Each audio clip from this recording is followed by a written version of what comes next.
Good evening, one and all. I heartily welcome all of you in the sequel of historical and pioneering Langlet's online lecture series. At the outset, we, the team of Langlet, need to thank all the participants for your unconditional love, words of appreciation, blessings, academic support, and overwhelming response. Most of us are the part of this historical journey by your active participation or as the speaker on this platform. We can see the basic motive of this lecture series is to share knowledge and learn from experts. It started well back on 20th April 2020, and now we have reached to the milestone by conducting more than 60 sessions of well-known national and internationally acclaimed academicians who deliver their scholarly, informative, and thought-provoking talks on various aspects of language, literature, criticism, ICT, e-learning, and impact of COVID-19 on higher education. Am I audible, sir? Yes, yes. Yeah. I must thank, sorry, let me start my way. Yes, I must thank you all for your active participation and regular attendance.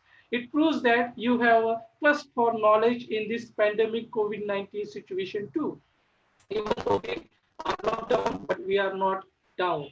Language platform provided a one of its kind in mutual teaching learning experience. It's a free to learn from the expert. No registration is required, and that's why reached to a total 45,000 views on YouTube channel till today, and more than 2,200 hundreds teachers, academicians, poets, critics of various universities and colleges across India, and more importantly, students and research scholars are benefited by this lecture series.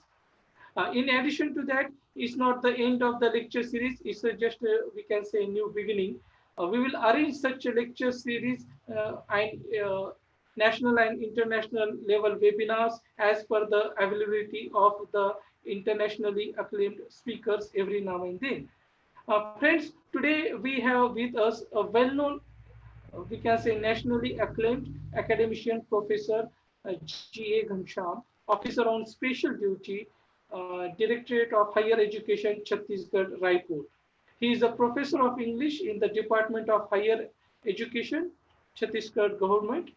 He is an academician with a PhD in English literature with 23 years of extensive experience of teaching English language, literature, business English, communication skills at college and university levels.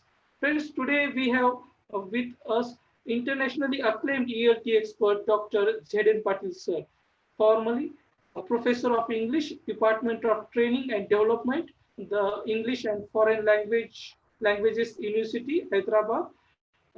Sir, we are a big fan of your book entitled Innovations in English Language Teaching, Voices from the Indian Classroom. Thank you, sir, for sparing your valuable time to chair this session. So without further delay, as we can see, the webinar room is almost full of enthusiastic participants. Let me invite Professor G. A. Ghansham, sir, to deliver his talk on continuing professional development, that is CPD, our cup of tea. Over to you, sir. Thank you. Thank you very much, Dr. Prashant. Am I audible? Yes, yes, sir. Yes. Thank you very much, Dr. Prashant. And indeed, it's a pleasure to talk to each and everyone, those who are assembled here on this webinar. You are doing really a wonderful job to the academia. And at the same time, I'm highly honored to have Dr. Zeden Patil as the chairperson for my today's presentation. I'm just like a student of his. And moreover, he is like a lighthouse for each one of us who throws his lights everywhere. And we are just moving ahead with the light, whatever he is showing to us. With regard to the Almighty, I would like to start my presentation by saying this: God grant me serenity to accept the things that I cannot change, and the courage to change the things that I can, and wisdom to know the difference what I can and what I cannot. So, all of us should have the wisdom to understand what we can do and what we cannot do. If we understand that, then there is a thing called professional development. And professional development is all the times, it is continuing professional development. And that's why we call it CPD. CPD is my cup of tea. Why it's my cup of tea? Every day in the morning, when we get up, we have a cup of tea, which is filled with energy, which is filled with enthusiasm, which is filled with all the abilities to do the work. In the same way, if we keep on doing the continuing professional development, it will become a kind of a tea for each one of us. I would like to share my slides here. Hope it's visible to each one of you now. Right, Prashant? Yes, yes, sir. Yes, sir. Right. So my topic is CPD or cup of tea. Let's have a cup of CPD every day. We have to change the diet plan. If we are growing much fat, then we have to change the diet plan. If we are very thin, then we have to change the diet plan. In the same way, every day, whenever we enter the classroom, there should be a diet plan for the students. When we enter the institution, there should be a diet plan for ourselves. So we have to change the diet in the same way. In the continuing professional development series, what is very important is CPD is the lifeblood of teaching profession. When we call it a profession, then there is a blood, and that blood is known as the lifeblood. So CPD should always be there. All the time we should grow. At the same time, we should not only spend time in learning, but at the same time, we should spend in practicing the things, whatever we have learned. So grow with the practice. If we don't do practice, then we may not be able to grow. So what is continuing professional development? As far as the definition is concerned, continuing professional development is defined as the process which improves the staff skills and the competencies needed to produce outstanding educational results for the students. Now, outstanding educational results means what? Outstanding educational results means to make the students to stand on their foot and also to develop the competencies which is required in the 21st century. At the same time, if we are going to develop the skills in them and the skills within ourselves, then we can meet the challenges of this 21st century. And skill is a wonderful word. If you take out S out of it, it kills. So what kills? If you don't have skills, it kills. So we must develop all the time the skills within, and the same skills should be developed among the students. Then the second one says, continuing professional development is a career-long process in which educators fine-tune their teaching to meet the students' need. So students are our customers. We must be able to meet the needs of the students. And also at the same time, we must fine tune ourselves. Tuning is very important for a teacher because in this era, the career long process is going on, and continuing professional development is a career long process. It's not a kind of a destination, but it's a continuous journey. Every day is a new day, and every time we must develop ourselves towards the demands and the needs of the students. And if we can do that, then it's CPD is conscious updating of professional knowledge and the improvement of professional competencies, commitment to being professional and keeping up to date and constantly seeking to improve. Being a teacher, being a facilitator, what we have to do is we have to update ourselves, we have to upgrade ourselves, and at the same time, we have to uphold the ethics, we have to uphold the moral values. And if we can do that, then continuous professional development will become a cup of tea for each one of us. And that's why a teacher who is engaged with a career path encourages, fosters, and rewards constant professional growth that reflects directly and positively back on classroom practice. So classroom becomes the biggest laboratory in the world where we can practice everything, whatever we have learned. So a teacher must be engaged.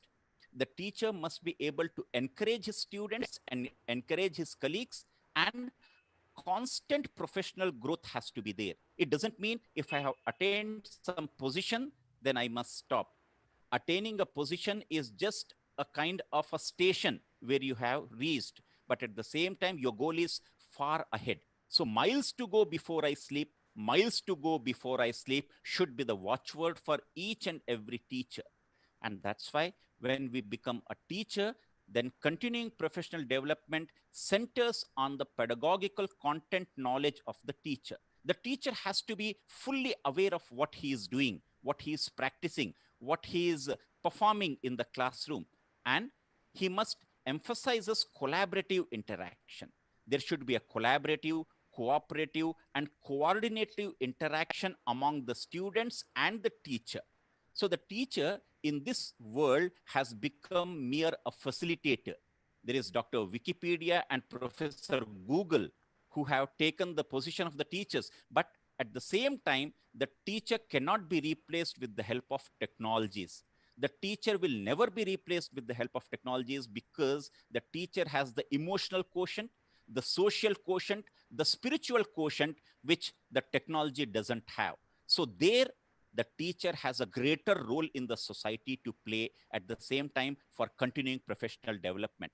And a teacher provides for shared decision making.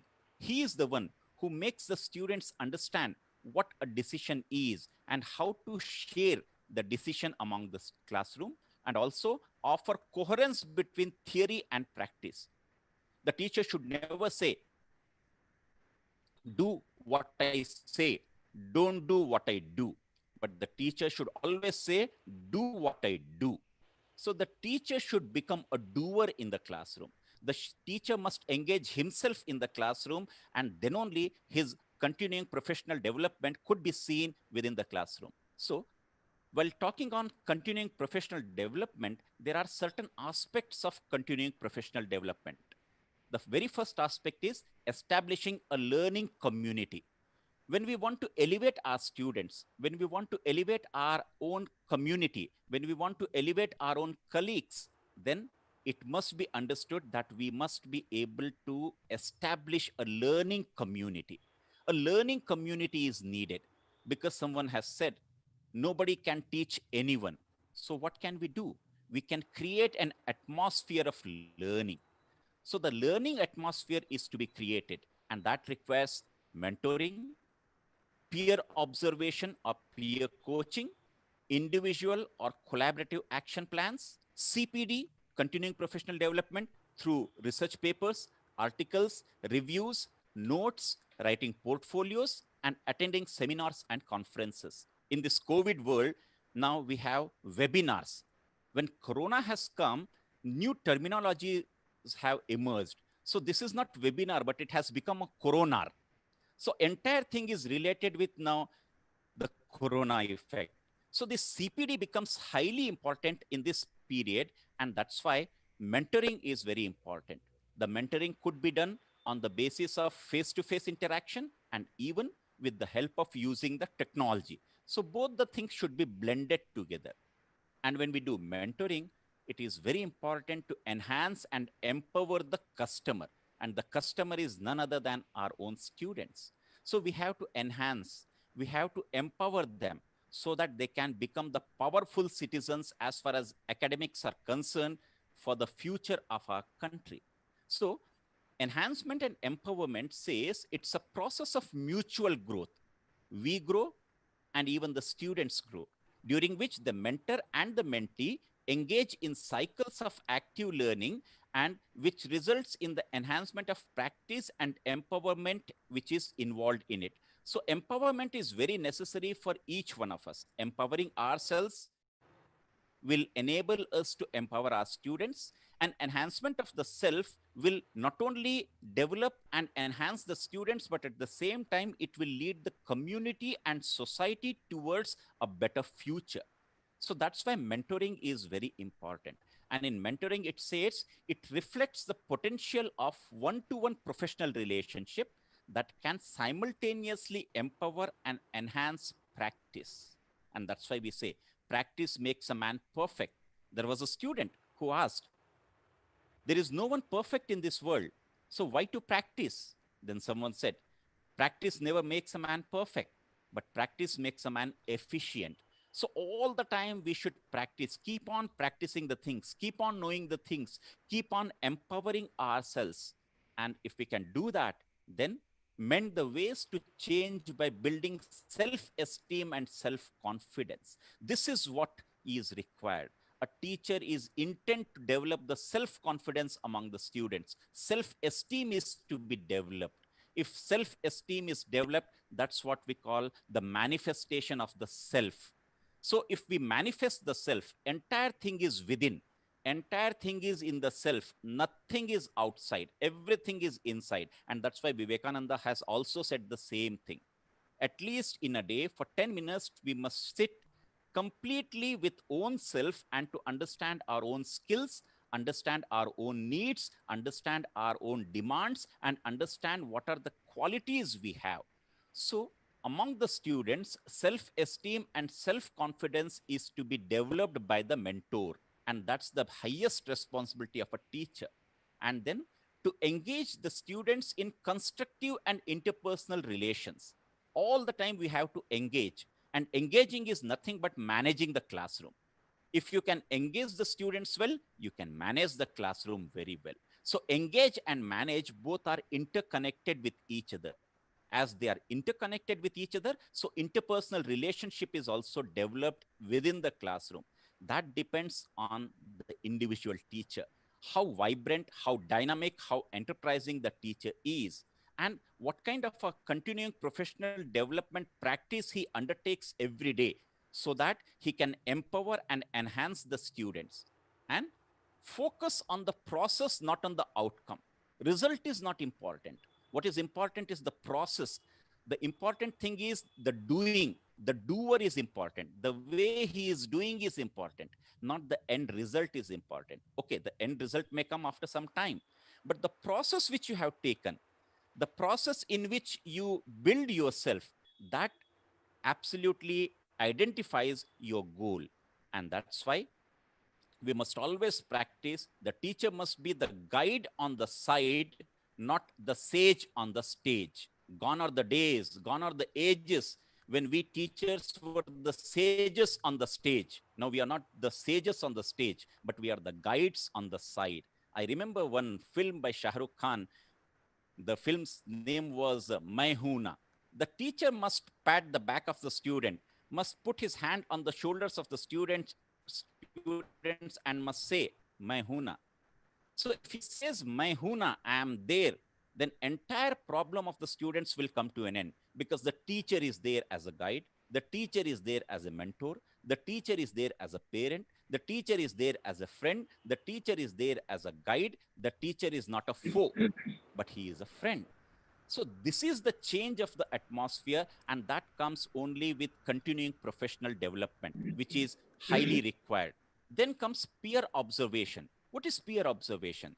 In peer observation, it is said, it refers to a teacher or other observer closely watching and monitoring a language lesson or any of the lesson or part of a lesson in order to gain an understanding of some aspect of teaching, learning, or classroom interaction.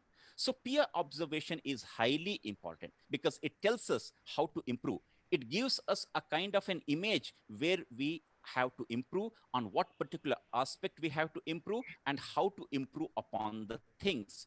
If we can do that, then the dominant culture in the traditional classroom is teacher center, wherein we have to convert it from teacher center to learner center, because the learners are in the center and we are mere in the periphery.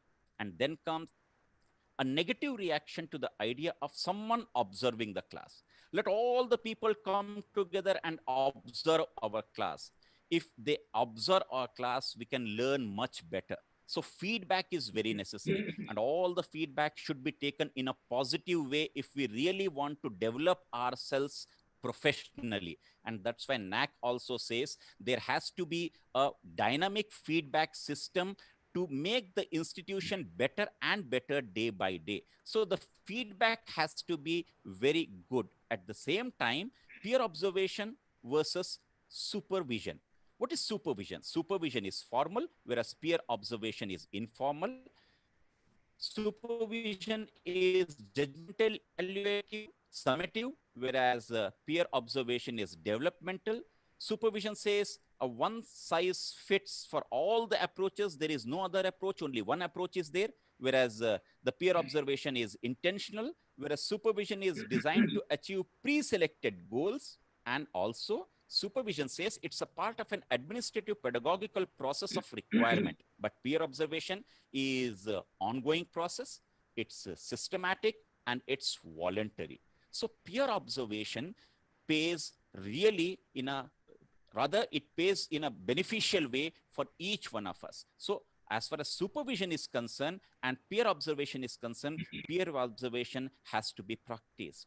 And what is the benefit of peer observation? For the novice teacher, for the new teachers, they see and learn more from the experienced teachers. They understand everything. They understand the nuances of teaching. They understand how to teach, how to go about the problems, how to solve the problems. And then for the experienced teachers, these teachers can get more objective view on their performance, how to improve much better, how to go about it, and how to make themselves more updated. And it helps to see how other colleagues deal with the same issue in a different way. Every teacher is different, and the teaching methodology of every teacher is different. Now, when we see the different kinds of methodologies, then we can even go by seeing those methodologies in the classroom and can implement them, because every classroom is different, every individual is different, every teacher is different, and continuing professional development will help us to make us understand which kind of particular thing is to be practiced in the classroom. And then to discover effective strategies. All the strategies may not work. The strategies which another person is using in the classroom may not work in our classroom. So we have to discover a new kind of a strategy based on the needs and demands of our own customers or students.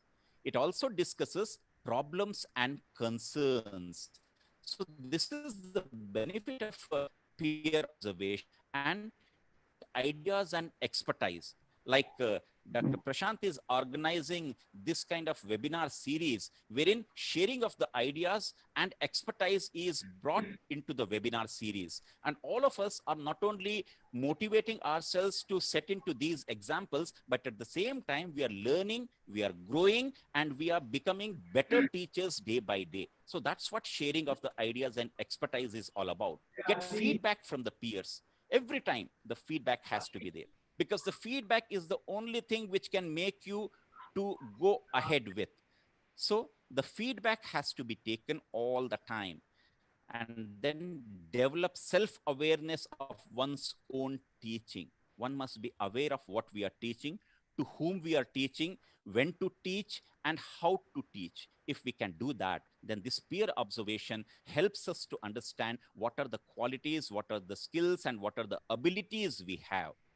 Collaborative action research plays a very vital role in the classroom. And as far as continuing professional development is concerned, collaborative action research is highly important because it increases awareness about teaching and learning, and it enhances the conditions in both the areas. Both the areas means in teaching as well as learning.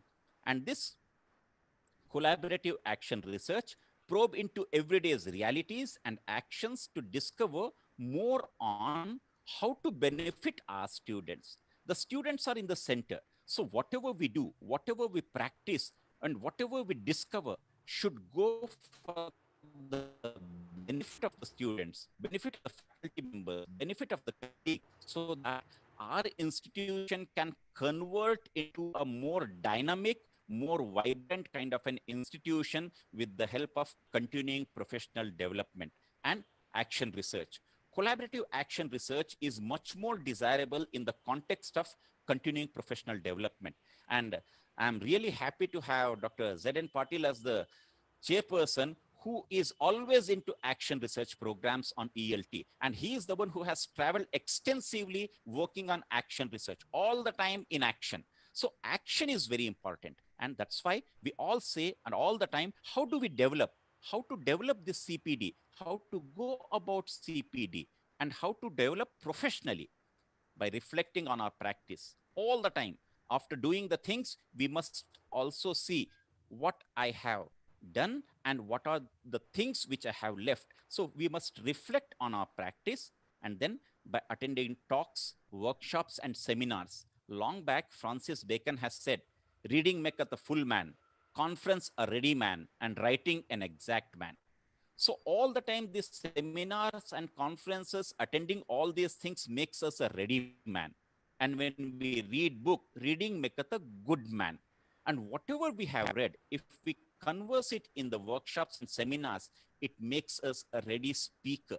Then by reading academic journals or professional literature, it makes us to develop professionally. By attending in-service training sessions and staff meetings, like being the college teachers, we do attend various orientations and refresher courses, at the same time short-term courses also. And all these things, they develop us professionally. By joining a professional and academic teacher groups, there are so many groups of teachers which are available in our country and even outside of the country. If we join them, then the networking will increase. You will develop professionally. You'll tend to know how to talk to the people, how to behave with the people, and how to develop professionally, academically as a good teacher. And these things are important for ongoing, continuing professional development. Why this ongoing, continuous professional development is necessary? It is necessary to maintain knowledge and skills for teaching and learning process, because teaching is always unending process, and all the time we have to develop ourselves, we have to develop the customers. And if we want to develop the customers, then we must develop ourselves first. Then it improves the multiple skills to face the global challenges in higher education. Multiple skills. We have multi-story buildings, we have malls here, we are in the mall culture, and that's why there is a paradigm shift from ball to call to mall. Ball means book assisted language learning. From there, we move to call, computer assisted language learning. And nowadays, we are living in the world called mall, mobile assisted language learning. And there are so many challenges which are in front of us. Even in COVID era, we are facing lot many challenges. All these challenges should be converted into opportunities. And that's what CPD is all about.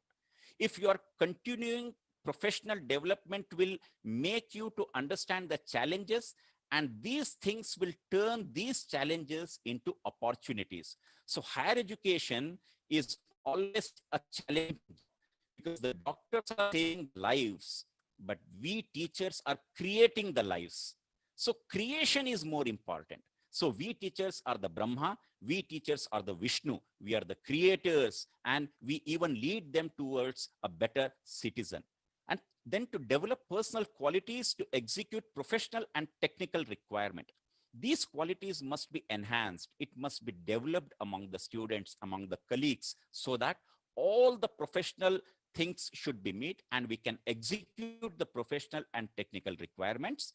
And then to keep abreast with the latest development in the field of education. Education is changing. What we had in pre-COVID and what we are going to have in post-COVID is entirely a different scenario. So all the time, the latest developments are there. We must be able to see the latest development in the field of higher education and even school education also. Continuing professional development, it says, it is to update our practices to reflect the change. Every day, whenever we enter the classroom, the students must feel a change. There was a mobile called Nokia. Nokia said, connecting people.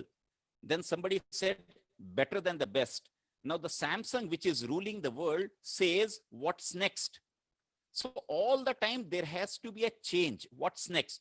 The student, when you go on the next day, the student will ask you, what's the change? So what's next? So we must be always ready for the change, to accept the change. And then in this particular technological world, we have to learn, we have to unlearn, and we have to relearn. This is the basic advantage of continuing professional development, to learn, unlearn, and relearn. And then three things which are very important are reflect, reflect, reflect. Whatever you practice, reflect it in the classroom, reflect it among your faculty members, reflect it among the colleagues, and then to keep learning as an ongoing process. It's ongoing. Every day it's moving on. It's elaborating and to take new roles and responsibilities. All the time, the teachers are given new roles and new responsibilities. One must not shoulder the responsibility, but one must take the responsibility and execute the responsibility and the role in a much better way. Continuing professional development will help one to understand the responsibilities and roles and to execute them for the betterment of the institution and the self. To teach higher classes, all the time should aim at teaching the higher classes. At the same time, one must not think of not teaching the lower classes. From lower to the higher classes, there has to be a bridge in between these two, and to involve in class management, engaging the classroom, managing the classroom, managing the students, managing the faculty members, managing the colleagues, managing the entire environment depends on the teacher. And to do experiments in the classroom. As I said earlier, the classroom is the biggest laboratory to do all kinds of experiments. We must not hesitate to do any kind of an experiment in the classroom, because the classroom is the thing wherein you are autonomous. Your syllabi may be redundant, your syllabi may be outdated, but you are not outdated, you are updated. So you must always uphold the classroom and do all the experiments there, and to try out new techniques. Whatever you have learned, come to the classroom with complete preparation to execute whatever you have learned. So that's practice. And that's why it is very important is these things are very important. What's your diet? So like this cartoon says, there is a diet plan. So everyone's diet for CPD is different. In a buffet system, we take as far our needs and demands are concerned. In the same way, the CPD diet is we are responsible for identifying our own CPD needs, planning how those needs should be addressed and undertaken, CPD that will support our professional development and practice. Every individual's need is different. So learning should be personal. We can learn in a group at the same time what I should learn, what I should execute, and in which area I'm going to practice all these things should be undertaken by the teacher himself, depending upon the area. And that's why being a teacher, we must develop a passion for learning. If you do not do it, you will never cease to grow. So what is required is to develop a passion for learning and learn. Like on the left hand side, you can see if you take out L, it's earn. One who learn can earn. So we are learning all the time, and we are earning so many things with the help of learning. So learning is very important to earn various things. Continuing professional development says there has to be a reflection, awareness, motivation, and curiosity. And it helps in professional development for a better performance, empowerment of the self, the student, and in turn, it helps in participation, engagement, networking, and collaboration. So it's a cycle which is moving with the help of the reflection, awareness, curiosity, is gearing professional performance and empowerment. At the same time, participation, engagement, networking, and collaboration all are switching together. When they go together, then we say the CPD is a continuous cyclical process. The planning has to be there. How can I learn? Then the action, learning and implementation in the classroom. Then evaluation. What have I learned? How is it benefiting to my practice? And then goes the reflection of practice. What do I need to know or be able to do? So it's a complete circle. It's a continuous journey which goes on around us. And that's why when we talk of CPD, there is a paradigm shift when we call of CPD. It's from isolated to social. It's from top down to bottom up or peer to peer. It's from hierarchical to networked. It's from authority based to self-driven. Then from push to pull, from taxonomic to folksonomic, and from fragmented to ongoing, from formal to informal, from centralized to distributed, and from didactic to experimental. So if you see the right hand side, right from social to experimental, there is a paradigm shift of this teaching learning process if we understand continuing professional development in our scenario. And that's why continuing professional development is very important, because it leads to quality work and self-contentment. Self-contentment is very important. If I am self-contented, then as people become more fulfilled and do work that they enjoy, it becomes less work and more play. Who can understand it much better than Dr. Zeden Patil? Because it has become a play for him all the time, because he is working all the time, and it has become a kind of a play for him. And he is always a kind of a ready person. In the same way, we are seeing in the web the evidence of marriage between the work and play. Many of the people in jokingly, they also say he has married his work. So marrying the work is more important, because it will change the life. It's the basic thing which is required in our life. We must always see the work as a play. We must always see the work as a game. We must enjoy what we are doing. If we are unable to enjoy it, then we must not do it. That's highly important. If you enjoy, then okay. If you don't enjoy, then it is end of joy. As I always say, if you don't enjoy, then it is end of joy. So the joy should not end. And what is CPD? CPD says the difference between who you are and who you want to be is what you do. So there is a gap which is to be minimized all the time. We have to build the bridge in between these two things. So the basic purpose of the teacher is not to create the students in his image, but to develop the students who can make their own image. So we must always try to make the image of the students and even the parents. The wards must not be seen with the image of the parents, but the wards must be seen with the help of their own image. They must create their own image.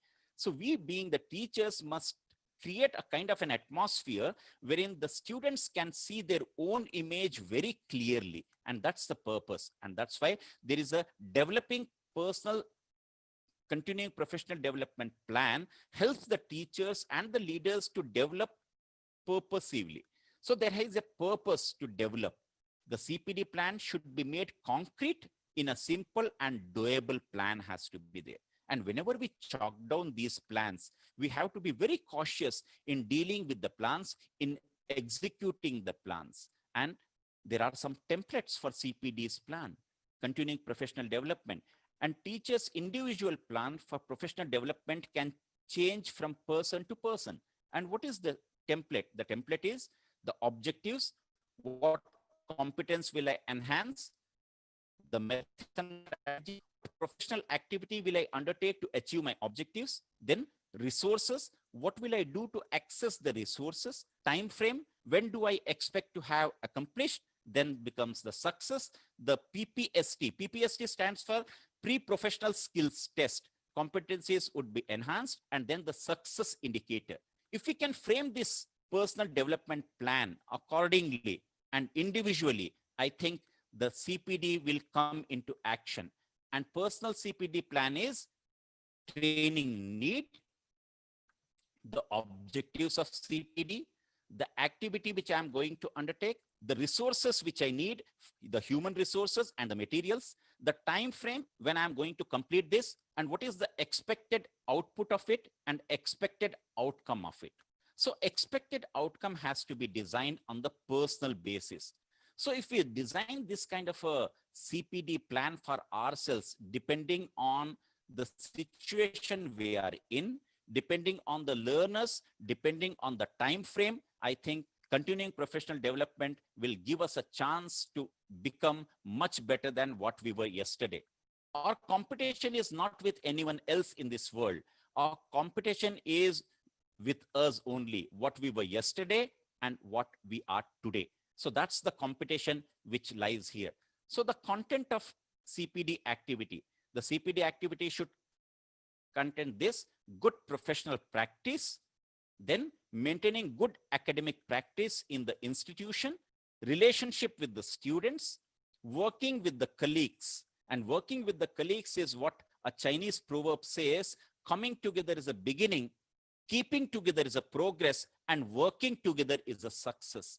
Let us all work together to have success in our life. And teaching and training, which is very important. TT is very important. Training and teaching, teaching and training.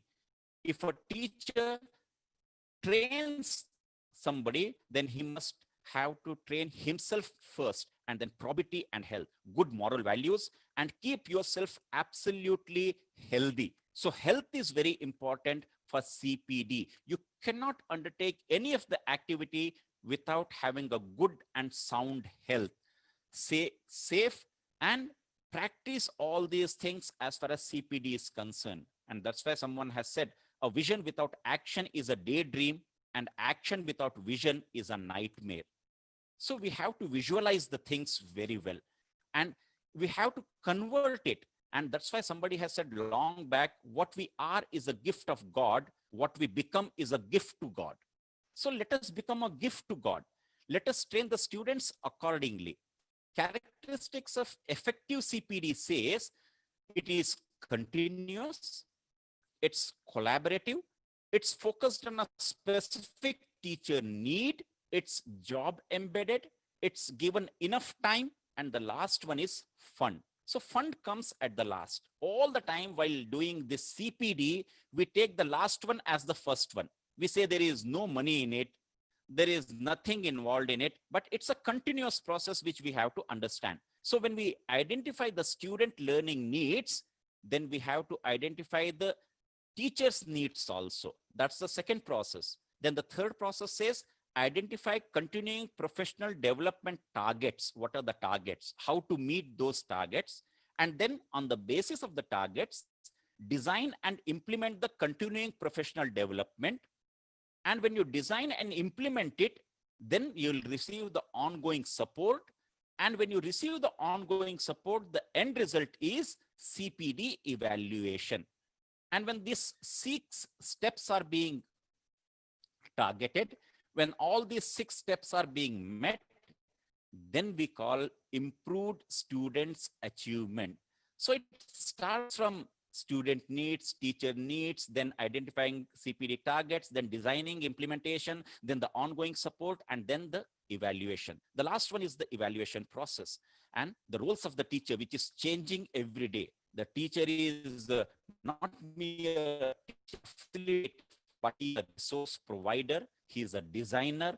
He is a curriculum specialist. He is a collaborator. He is a facilitator. He is a researcher. He is a data manager and a mentor and a coach. So all these roles are to be played by a teacher. And these roles could be played by only those teachers, those who are continuously developing themselves, those who are always updated with the things, updated with the technologies, and upholding the ethics and uplifting themselves so that in turn they can uplift the students. If the teacher is highly active, then what the impact he is going to create? The impact is he creates ambassadors, he establishes the journey with the students, he achieves breakthrough no matter how small the breakthrough is. Even the small things matter more. And he learns, scale, and grows with the students, and he has a great experience. The people, those who have won may not have the experience, but the people, those who have defeated, have much more experience than the people, those who have won. So that's why the experience matters. So this impact has to be there. The teacher has to be an impact factor for the students and also for the colleagues wherever he works. If we have CPD, if we are continually professionally developing ourselves, then we can spread the wings like a butterfly. And when we spread the wings like a butterfly, then it says, knowing is not enough. We must apply the knowing. Willing is not enough, but we must do it. I will do it. No. First of all, you do it. I know it. No, you must apply it. So knowing is not enough, but applying is more important. In the same way, willing is not enough, but we must do it. And we are a doer. All the time we must do. And when we do it, Then there is a quotation which says, you cannot give away what you do not own. So we have to own something to give, and then we cannot teach if we don't learn. A teacher always should learn twice than the students. And to teach is to learn twice, what I said right now. And that's why teaching becomes a continuous ongoing process for each one of us. And that's why we say teachers are always the lifelong learners, LLL.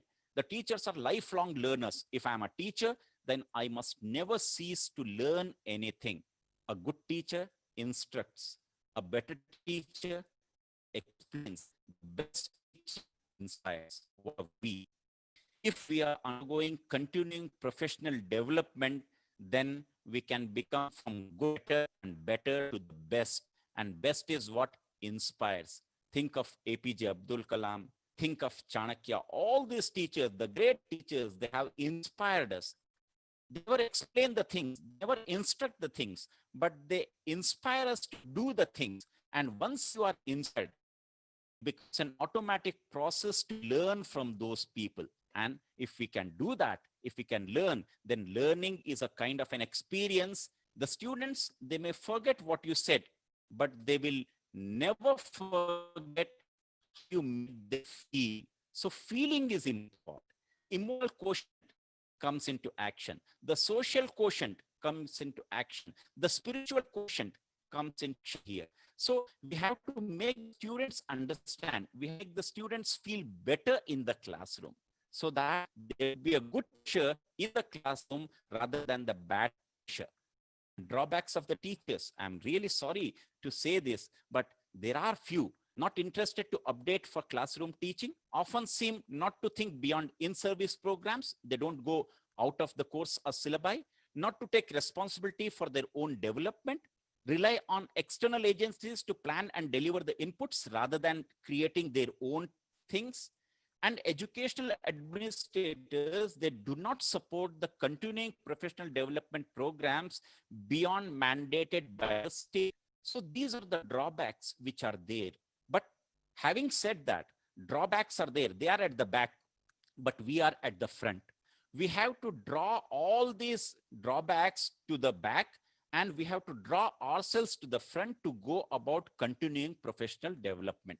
If we can do that, then there are certain barriers for keeping up with continuing professional development. And most of the barriers, they lie within us. If you see this, it says time 33%, lack of interest 20%. If you sum up these two, it becomes 53%, which is within ourselves. Then lack of information is just 5%. Resources 7%, distance 7%, organization 12%, finances 16%. So what are the barriers? The barriers are we.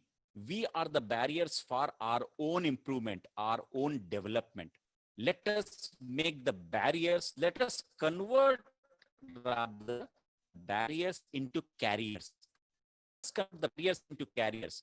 From B, go to C. So if you convert these barriers into carriers, I'm sure continuing professional development will become not only a practice, but at the same time, you will enjoy it. One who dares to teach must never cease to learn. So teach each. We have to teach each so that each one can earn. So if you see teach, if you take out T, it is each. If you see learn, take out L, it's earn. So each one will earn when you teach and learn. So that's very important as far as teaching is concerned. So seize the initiative. And what is the initiative? The initiative is professional development. All the time, according to the profession, according to our own will, we must develop. And we must develop. The professional development is very important. Having said that, we have to learn and grow. How to learn and grow? There is a small video which I want to show to you.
So CPD is nothing but sharpening our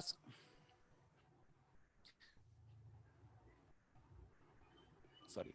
So CPD is not nothing but sharpening our skills, but at the same time, the teachers must not be uprooted, but they should be updated and uplifted. If a teacher is updated and uplifted, he can uplift the environment, he can uplift his own students. With profound regards, I'm highly thankful to each one of you for listening to me. Thank you very much.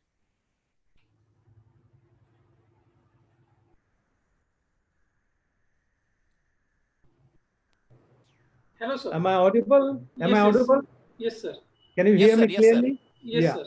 Yes, sir. Okay. At the very outset, let me thank my friend and colleague, Professor Ghanesham, for delivering a wonderful talk on a very important topic.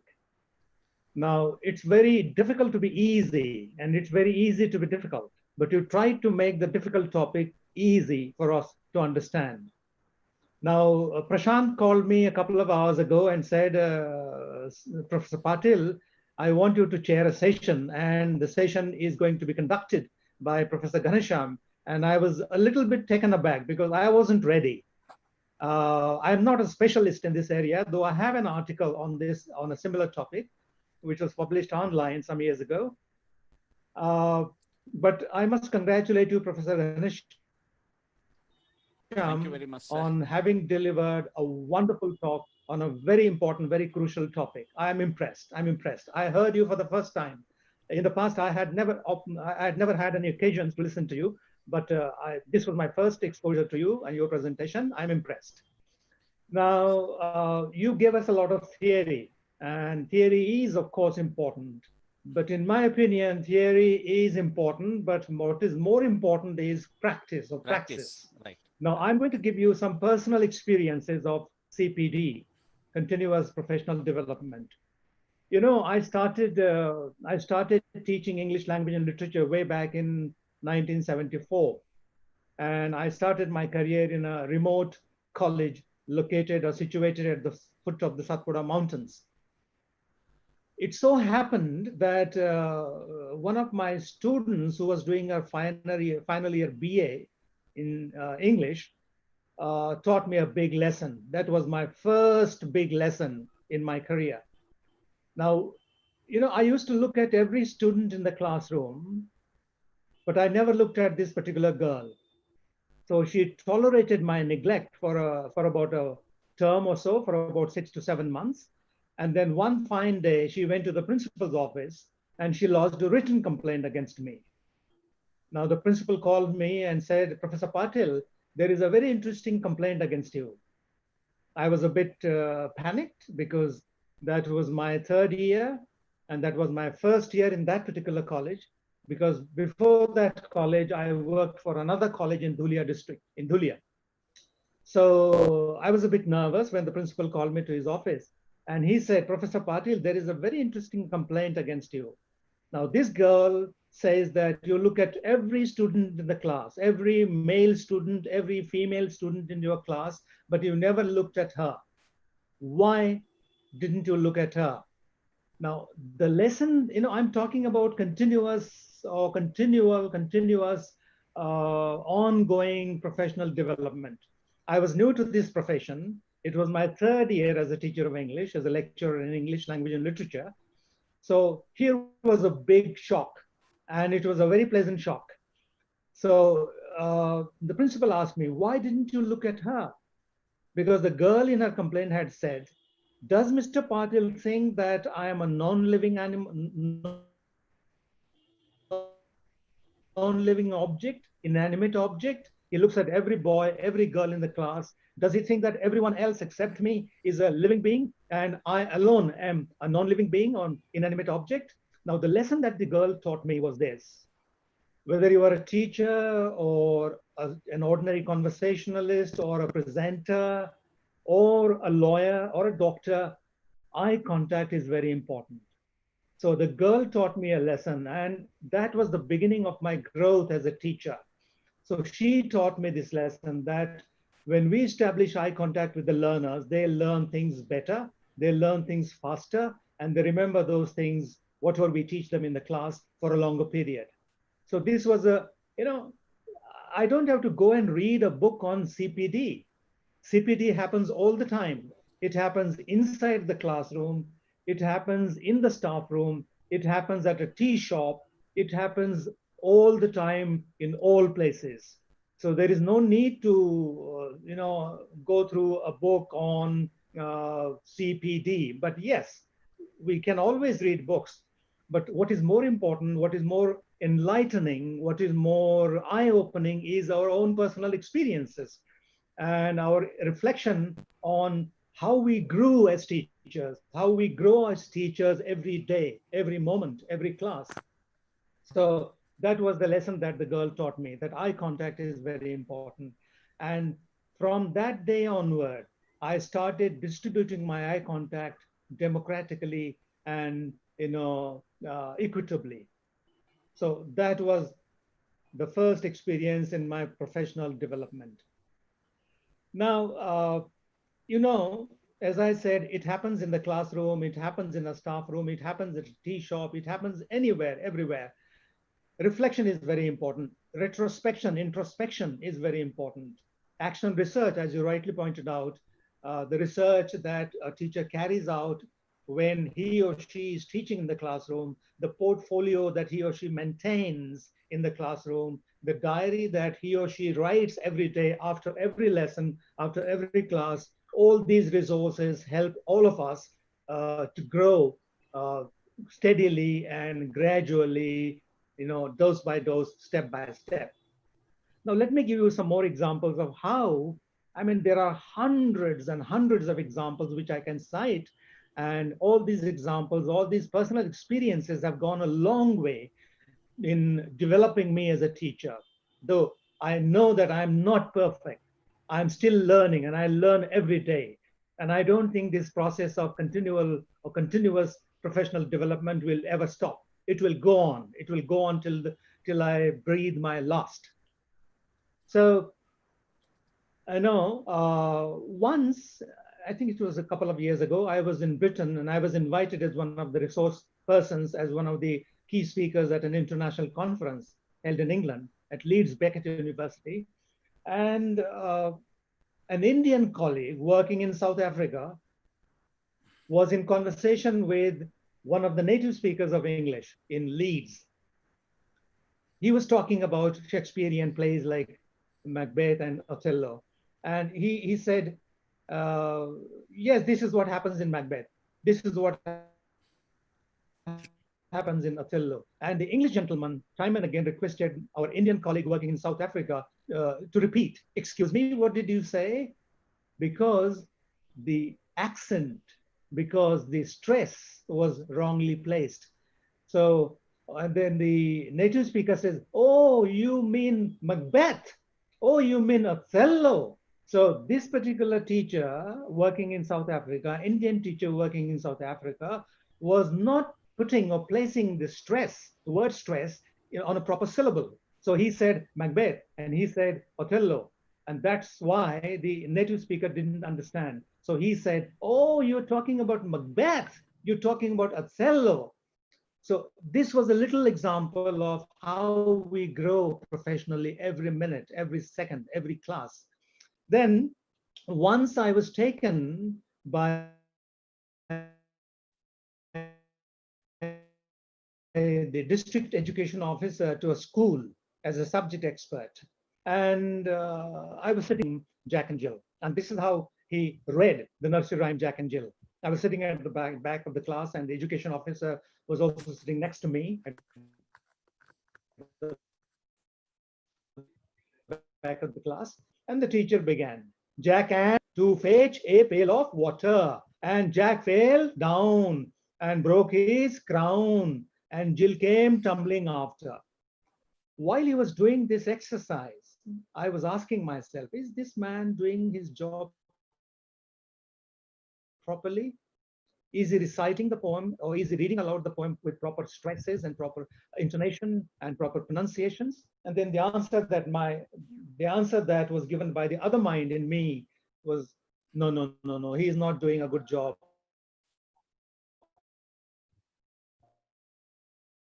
He is in fact destroying the beauty of this nursery. How we reciprocally develop and grow ourselves. Like Professor Ghanesham, I learned quite a few things about CPD today from his presentation, and maybe he's going to get one or two ideas from me. Certainly, sir. During my talk. So this is how we enrich each complementary in distribution. We are not contrastive in distribution. We are not opposites. We are not antonyms. We are synonyms in that sense. So after the class, I called the teacher in camera in private because I didn't want to offer advice in the presence of other people, in the presence especially of learners, pupils. So I called him in camera in private and I said, Mr. So-and-so, are you a socialist? He didn't understand the intent of my question. And he said, so why do you want to know whether I'm a Democrat? You were a socialist because you were putting emphasis on all the words. Jack and Jill went up the hill to fetch a pail of water. I said, in socialism or in communism, as George Orwell says in The Animal Farm, all animals are equal, but some are more equal. I said, have you read that novel? He said, yes, he had read that novel. Then I said, this is the message. All words are important, but some are more important. So if I were in your place, I would recite this nursery rhyme. I would not read this nursery rhyme, first of all. I would recite this nursery rhyme like this. Jack and Jill. I would not say and. I would say Jack and Jill went up the hill to fetch a pail of water. Jack fell down and broke his crown. I would not say and. I would say un. Because we don't say black and white, bread and butter. We say black and white, bread and butter, you and I. So if I were in your place, I'd say to the teacher, I would recite this nursery rhyme differently. And what was my intention when I said this to the teacher? My intention was to help him grow, little by little, step by step, slowly, gradually, steadily. So that was another example. The first example was the first incident was the incident that taught me that eye contact was very important in classroom interaction or any other interaction for that matter. And the second example, where my Indian friend working in South Africa pronounced Macbeth as Macbeth and Othello as Othello, taught me the lesson that words have personalities. And if we don't respect personalities of words, they will take revenge on us. They'll create misunderstanding. They will create miscommunication. So words need to be respected. And words have different aspects or facets to their personalities. For example, there is graphic aspect, the spelling part of it. There is phonic aspect, the pronunciation part of it. There is grammatical aspect, how words are sequenced together in a sentence and utterance, and so on and so forth. Are you with me? Yes, sir. Excuse me? Yes, sir. Yes, sir. Yes, sir. Hello? Yes, sir. Yeah, Yes, because, sir. Yes. yeah, I need some feedback. Yeah, Yes, because yes. when we are conversing, when we are interacting in a face-to-face manner or virtually, I need some feedback from here in the form of yes, yes, you're right, sorry, so that I know that you are listening or you're with me. Yes. We were Right. mesmerized, so didn't think to. Oh, thank you so much. Thank you so much. Thank you so much for the huge compliment, and especially a compliment from a beautiful woman. So I taught the teacher how to recite the poem with proper stresses, proper pronunciation, proper tone of voice, and so on and so forth. So the Englishman taught us a lesson. The teacher taught us a lesson. My own student taught me a lesson about eye contact. Now, honestly speaking, I have been teaching English language and literature and linguistics for nearly 46 years now, and I've taught English literature and language in India and about 25 countries, other countries, for longer periods and shorter periods. I was in Vietnam for 3.5 years, and my job was to develop. We're talking about developing each other or one another. My job was to develop the communication skills of future diplomats. And these diplomats came from Ukraine, Romania, Thailand, Vietnam, Laos, Cambodia, Myanmar. And today my students are all over the world, working as first secretaries, second secretaries, ambassadors, defense attaches, and so on and so forth. So they also taught me a lot of things. I taught them several things. They taught me many, many things. Right. So I was talking about the lessons that I have drawn on the basis of my personal experience of teaching English language, literature, linguistics for 46 years. What are these lessons? Please remember, you need to take these lessons with a pinch of salt, because these are not black and white generalizations. These are not applicable to all teachers. These are applicable to some teachers, because only some teachers are that fall under that category, and other teachers fall under good category. So we can classify teachers as good teachers or bad teachers. Now, what are my lessons? What are my conclusions that I've drawn over the last 46 years? Teachers, most of us, not all of us, as I said, are tormentors. They torture the learner. And the taught, the student, the learner, the pupil is the tormented, the tortured.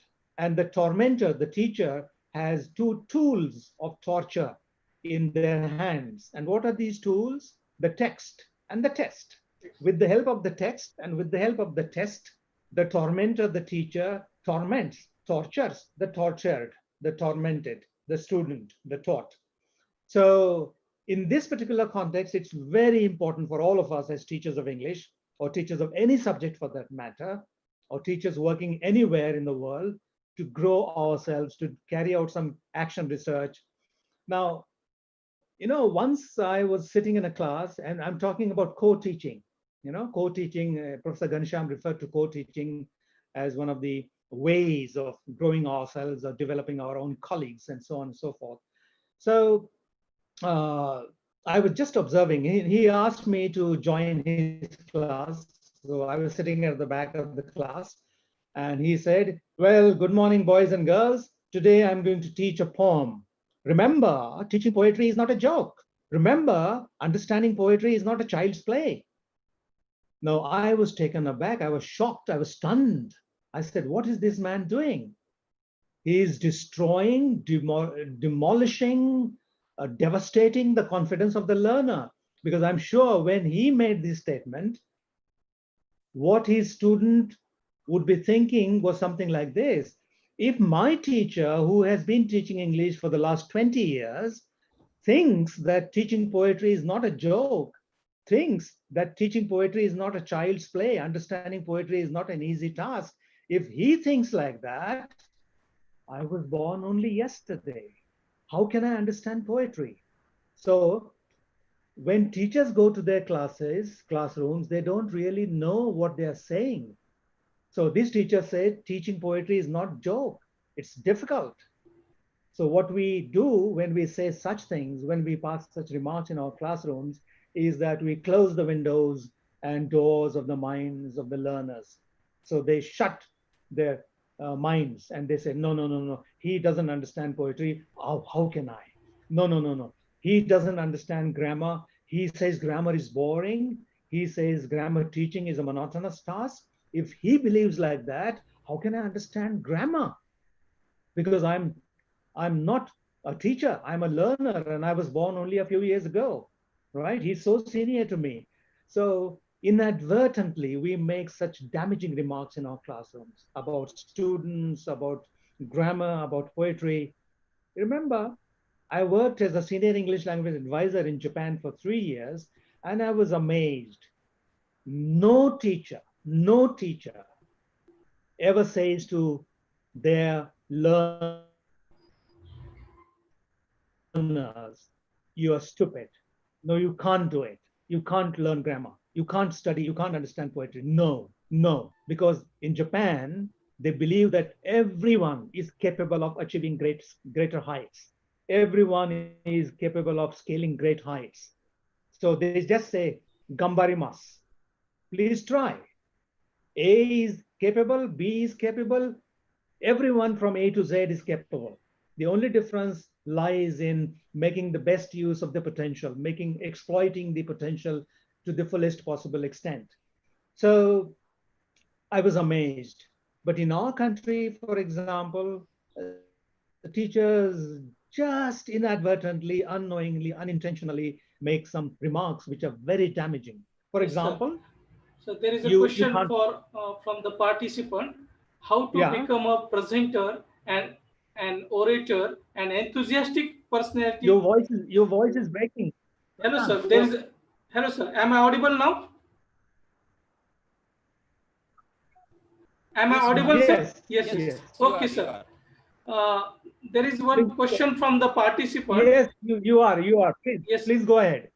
Mhm. uh, from Yes, yes. Dr. Deshmukh. How to become a presenter, an orator, an enthusiastic personality like you? How to keep ourselves motivated? Oh, So it is a question for both of you, sir. So So let Dr. okay, Patil okay. answers. Thank you yes, so much. Thank you, sir. That's a very important question. Now, let me at the very beginning tell you that I never studied in an English medium school. I studied in a Marathi medium school in a tiny village in Jalgaon district. And my village had a school up to class 4. From class 5 to my post graduation, I used to walk 12 kilometers a day, 6 kilometers one way, 12 kilometers both ways, from my village to the town. And until my second year BA, all my subjects were in Marathi. Logic was in Marathi, Tarkashastra, Manas Shastra, Tattwadnyan, all these subjects were in Marathi. When I started doing my final year BA, everything was in English. And for your information, let me confess that I never spoke in my class. I never spoke in English in my class. I post graduated and then I started talking.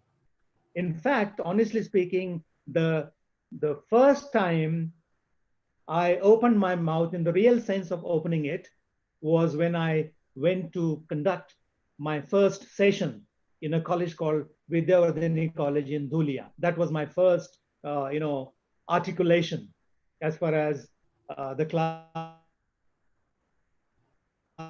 was concerned. So, thank you, sir. thank you for this huge compliment. Yes, I yes, take. yes, yes. And question, it is a question for Ghanshyam sir as well. We are expecting answer from you too, sir. Thank you very much. What I suggest to the people, rather, it's only three things which are to be practiced as far as becoming a good presenter is concerned. The very first thing is practice. The second thing is practice. And the third thing is practice. Throw yourself to everything and just analyze yourself and introspect. At the same time, you have to see what you have done and what you haven't done. If you analyze all these things and if you practice more and more all the time, never think you are the super thing or you are superior. All the time you are a learner. And if you keep that thing in your mind and keep on practicing every day, I think you can become a wonderful presenter. What Dr. Patil has said, eye contact has to be there. And for that, it's very necessary for each one of us to stand in front of the mirror and speak as if we are speaking to the audience. If we can do that, then I think with the content and with the body language, gesture, and posture, we can become a wonderful presenter. Thank you. Hello. Yes, Dr. Thank you very much, Prashant. sir. Yes, sir. Yes, Thank sir. you. We have with us Dr. Neeru Tandon, ma'am. If she has any query, kindly ask to sir or Ghanshyam sir or Patil sir. Feel No free to query. ask. She's an authority. How can she ask anything from Yeah, me? yeah, yes, yeah. Actually, I No, Yes. I mean we learn from each other all the time. Yes, yes, ma'am. Right, right. Hello. not much of a query, rather comment. So Mm-hmm. first of all, let me thank Dr. J.N. Patil sir for a wonderful address.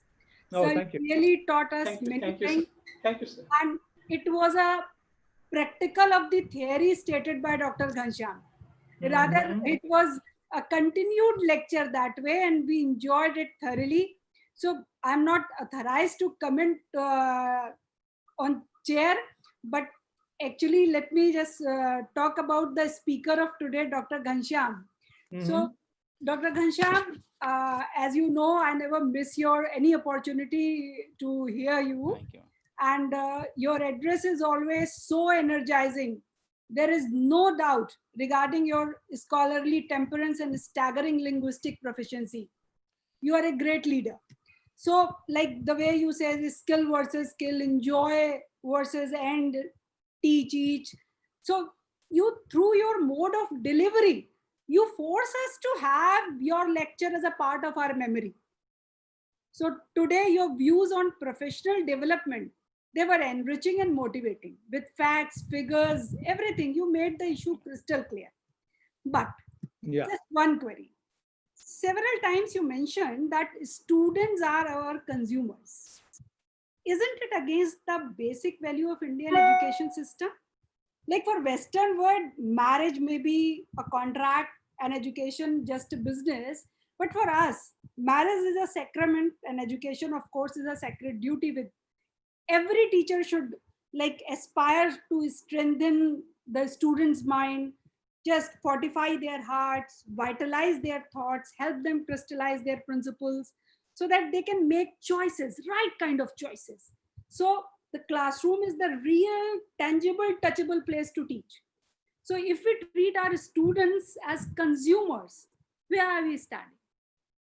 Right. So, Professor Ganesham, Yes, sir. this is an example of professional development. You know, she picked on that particular word, consumer, and there is a lot to learn from her. That our Right. students are Absolutely, sir. not consumers; our students are our gods. Right. And just Absolutely right. as when we go to the temple, we carry with us fresh flowers every day, we carry with us fresh material, fresh views, fresh techniques every day when we go to the class. So you're right, ma'am. So they are not consumers, they are actually gods. Yeah. Professor So, Ganesham. yeah, I have a different perspective. Sorry to differ from both of you in a different way. What I always believe is being a teacher, when we deliver so many things, they are the people, those who consume so many things, they absorb so many things. What Rajneesh has long back said, the students must be like a sponge, and whatever you say, they must absorb everything. And when you take the sponge in your hand and you squeeze it, everything should come out. So they are receiving the things, they are consuming whatever we are teaching them. And this world has completely changed. Everything has changed in a completely market kind of a thing. We are in the market right now. And when we talk of the market, when we talk of the economy, when we talk of education, everything is marketed nowadays. So when the marketing technology, marketing things, and marketing terminologies are being used, so in that context, I address them as consumers, because they do consume, at the same time they implement so many things together, all those things whatever we teach them in the classrooms, in the market. So we always we train them for the market need is there. So according to market needs, I term them as consumers. The things may vary from person to person, and even from the environment to environment, even from the atmosphere to atmosphere. So in that way, they for a time being, they could be called as consumer. So that's my interpretation of it. Thank you. Thank you, sir. I think sir has Can I muted. just Okay, sir. We can have I just add another. one thing? Okay, sir. If there is no question from anyone, Yes, actually, we have another 5 minutes in please, our please, hand. please. Yes. No. If somebody has a question, let them. Okay. You can find Ghanshyam, out. sir. Yes, sir. Yeah. Ghanshyam, sir, can you Yes. see any question in Q&A box? If it is In there Q&A any question. box, somebody has asked about only the e-certificate. Others I have It's already okay. answered. Yeah, they are asking about fees and link, nothing else. Certificate. Marketing, marketing, marketing. Yeah. But okay, we don't give Now, individual. Okay, yes, sir. Go ahead. yeah, just if nobody has any question, I would like to offer a comment. Okay, You fine. know, some years ago, there was a newspaper, Middle, in the Times of India, and it was written by Shashi Tharoor. He made a very significant point because Professor Ghanesham was talking about marketability, marketing, and market-driven commodities and consumerism and all that. So education, unfortunately, is being reduced to consumerism and marketing and all that, which is sad. And one manifestation of this kind of approach to life and to nature and to education is now evident in the form of coronavirus, because we think too much and we feel too little. As Charlie Chaplin in The Great Dictator says, we think too much and we feel too little. More than cleverness, we need kindness and gentleness. And kindness and gentleness and humanity can be taught through literature, through poetry, through fiction, through drama. So what he said in the newspaper Middle was, when you look at the number of terrorists in the world, you notice that 90% of the terrorists come from technology background because they don't study literature. Their affective domain is not developed. Only the intellectual domain is developed. So I think Niruji has a point when she says that terms are also very important. As I said some time ago, words need to be respected because words have their personalities, right? So I would not venture to use the word consumer to refer to learners. They're my learners. They're my Yes, alter ego. And even Rajneesh, I would not agree with Rajneesh. Why should I agree with him? Simply because he's Rajneesh? No, I won't do that. He compares the learner with a sponge.